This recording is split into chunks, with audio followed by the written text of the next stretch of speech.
for this, you're accomplishing something that several U.S. senators apparently could not. Because while the president of the United States is on trial, some U.S. senators, despite being required to be in chairs quietly as prosecutors present the case, they can't pull it off. They can't sit there and pay attention. Our people inside the Senate chamber say Senator Rand Paul was focusing intently on a crossword puzzle, not snow sneakily hidden between his papers.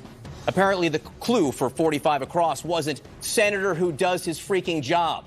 Wow. House managers resumed their case against President Trump in a matter of hours. They are hoping to convince at least 4 Senate Republicans and the American people that the president abused the power of his office to help his reelection chances and he needs to be removed.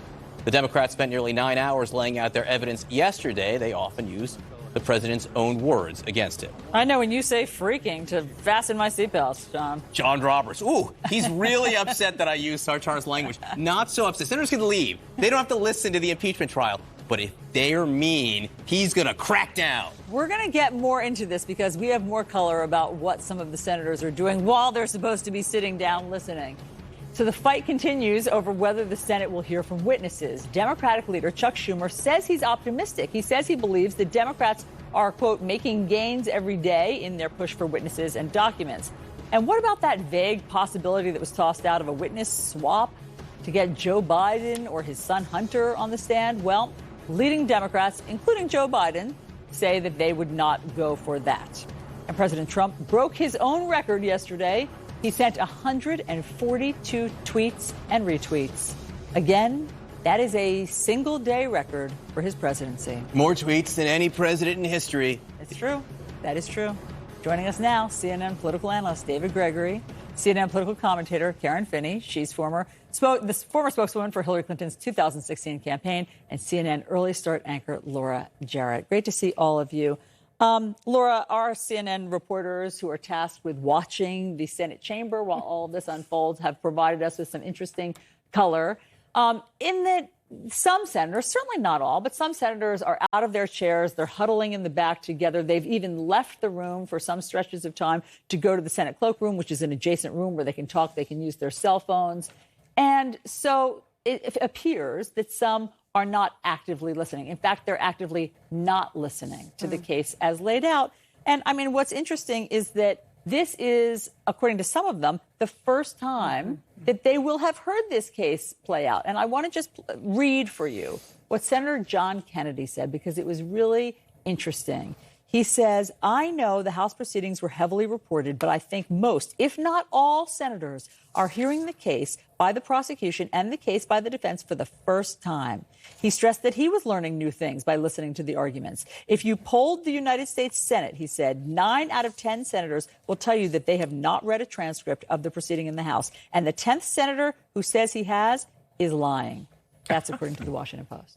I think we assume, because they are U.S. senators, that they have been paying as close attention to this as we have. They've been following it minute to minute, that they were watching all of the hearings over the summer. But I think, candidly, he was right. He was speaking the truth.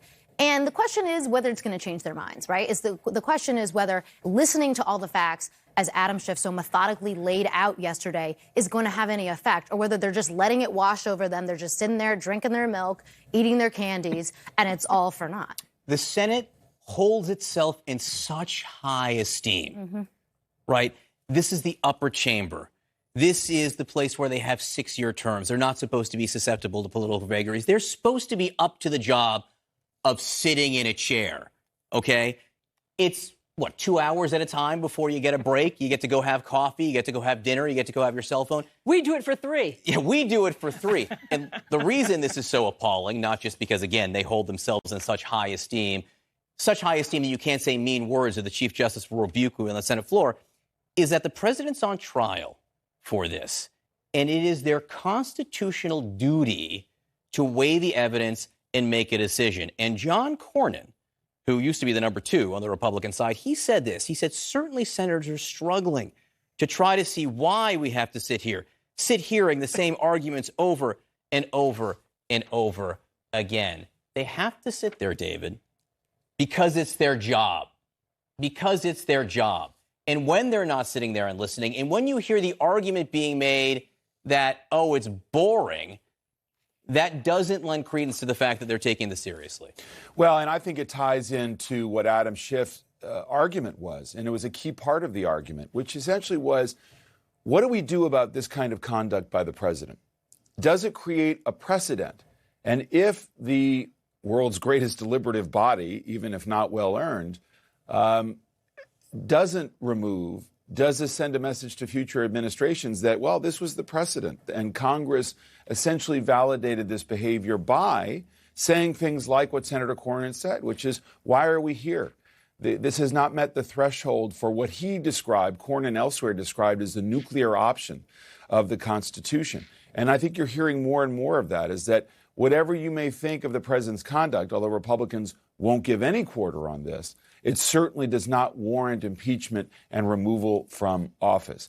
And they're saying that, certainly, by their conduct in some cases, by their indifference, or by tuning it out. Karen, some senators, we should say, do get an A for attendance, and they are important senators. So the ones that our reporters have watched be in their seats, be attentive, be focused are Senator Susan Collins, Senator Lisa Murkowski, Senator Amy Klobuchar, Senator Elizabeth Warren. I'm sure there are others, but those just jumped out at me. And so what do you tell us what struck you from yesterday? You know, I thought that the Democrats used video very well to bring the witnesses that we heard from during the House proceedings into the room. Remember when these folks testified, Lieutenant Colonel Vindman, these are thoughtful, credible people who essentially corroborated what we knew from the whistleblowers report. And so this was really the first time to weave the whole narrative together, but also to use the video, not just to use President Trump's words, not just against him, but to point out what was important at what moment in terms of what he was saying, because he says so much, but also that these witnesses corroborated the narrative. And again, that you can't deny how credible, for example, Ambassador Taylor was. I thought that was very effective. And I think, to David's point, I think part of the